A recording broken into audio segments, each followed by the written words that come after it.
Bonjour les amis, aujourd'hui je vais vous parler d'un sujet assez incroyable mais assez important parce que on m'a posé la question cette semaine. Est-il possible de nous faire piquer nos dons? La réponse est oui. Quelle est la technique souvent utilisée pour piquer les dons? C'est souvent la même.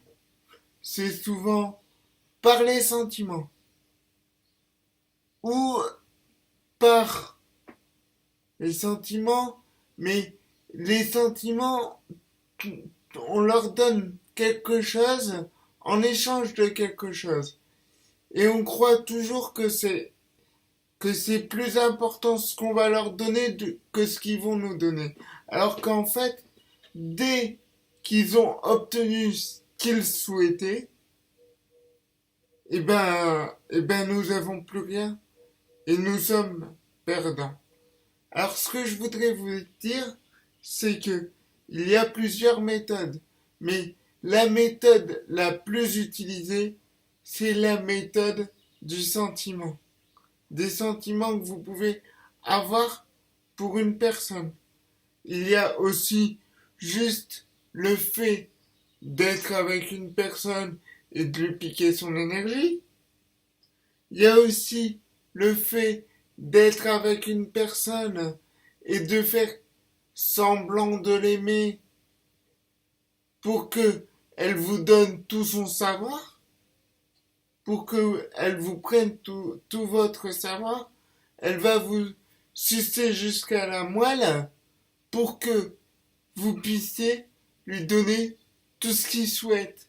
Mais vous penserez toujours lui donner plus, alors que ce n'est pas le cas. C'est vous qui donnez. Et en fait, vous n'avez rien en échange sauf des illusions. Ça m'est, ça m'est arrivé, moi, une vingtaine de fois.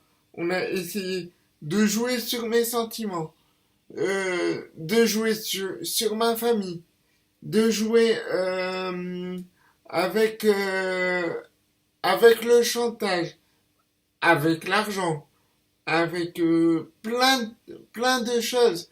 C'est en fait vos faiblesses, les gens qui piquent les dons et les mauvaises personnes sentent votre faiblesse et va rentrer dans votre faiblesse pour vous piquer toute votre énergie.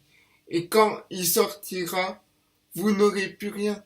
Mais comme vous lui aurez donné pratiquement euh, sans avoir dit non, il réussit à vous piquer tout ce que vous savez et tout ce que vous connaissez.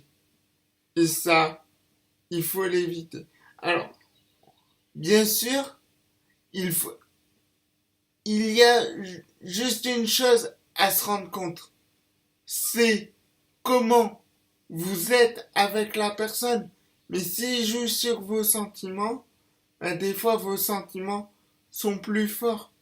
Alors, bien sûr, il faut savoir s'en détacher, ce qui est le plus important. Mais souvent, écoutez ce que les personnes disent autour de vous.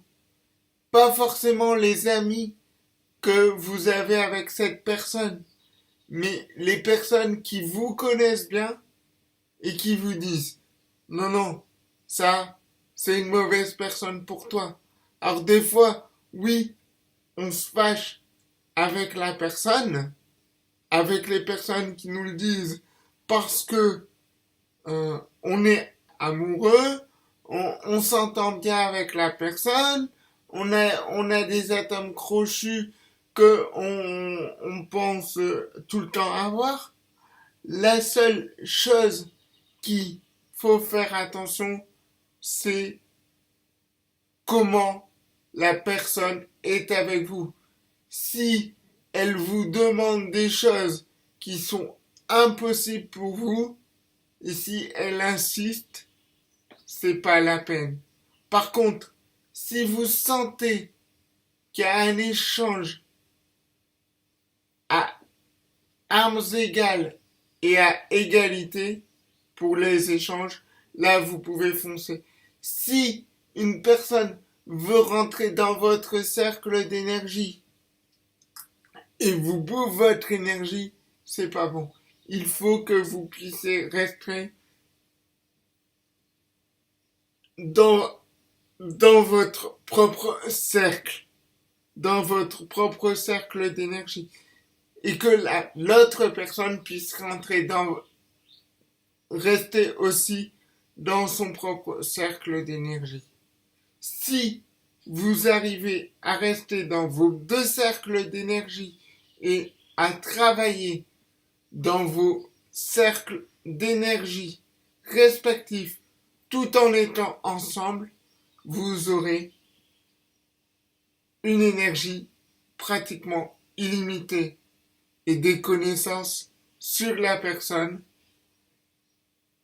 et vous pourrez atteindre des niveaux d'énergie super importants, très importants.